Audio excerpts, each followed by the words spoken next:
I'm Walt Stearns. I'm the editor-at-large with Scuba Diver Magazine's Destination, and I'm going to be here doing a test dive on Dive Rite's new chest-mounted closed-circuit rebreather. And if you enjoy the video, be sure to like it and subscribe.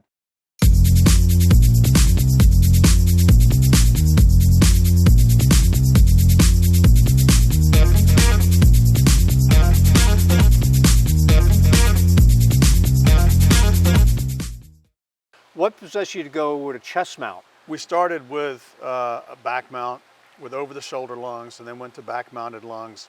And then this right here was just, the next generation. Looking for something that divers could travel with easier now that everything's getting more expensive. And then also something that will integrate with anybody's core setup, whether they're diving a single, doubles, or side mount, that this can be added on and not become the actual platform for your diving. And there were some things that I wanted to do in terms of certain exploration that everything conventional out there wouldn't work for.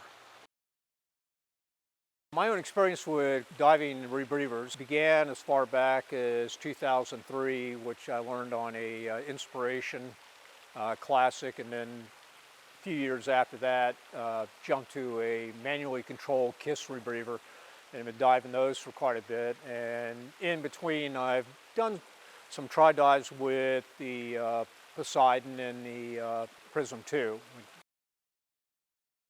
Usually really for photographic purposes, for working with skittish wildlife, because it allowed me to move around quietly without interrupting them too much, as well as giving me that added time to spend there working with that subject, which can take a couple hours just to get that one shot. Now that I've finished droning on about my own experiences, let's get wet.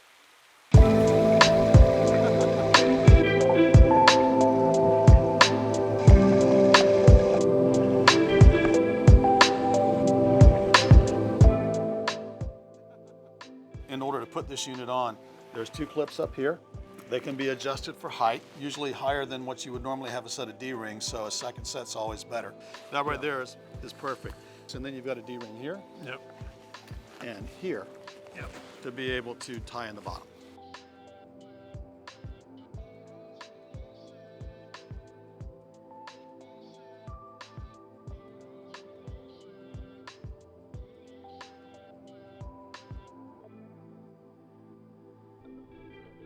What makes this rebreather interesting is it is a fully electronic CCR, and it uses shearwater controllers. And the two popular configurations is the wrist mount with a HUD, or my personal choice would be with the Nerd 2.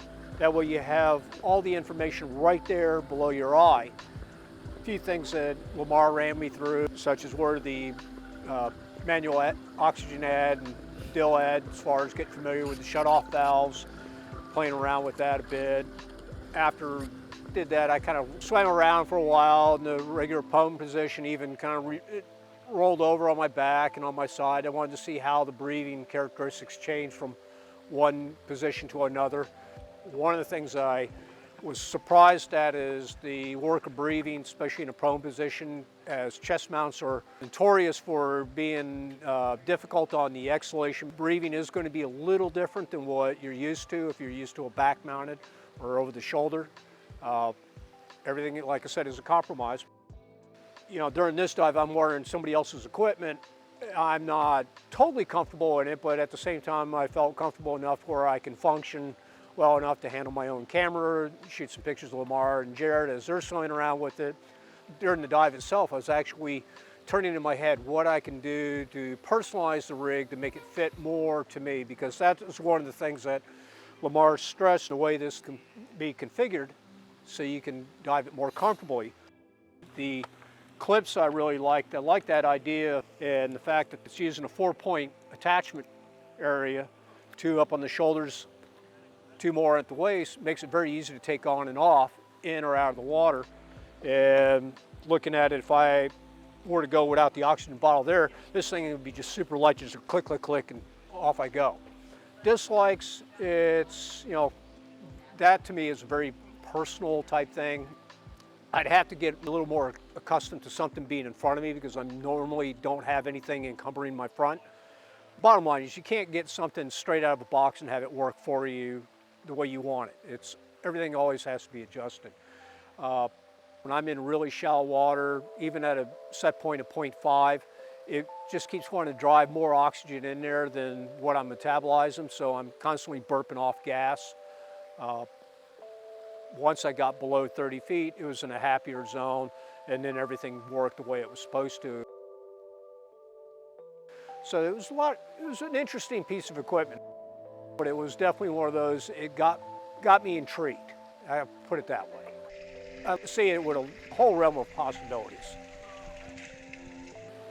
I'm Walt Stearns, and we just finished our wrap up on diving the Optima chest-mounted rebreather.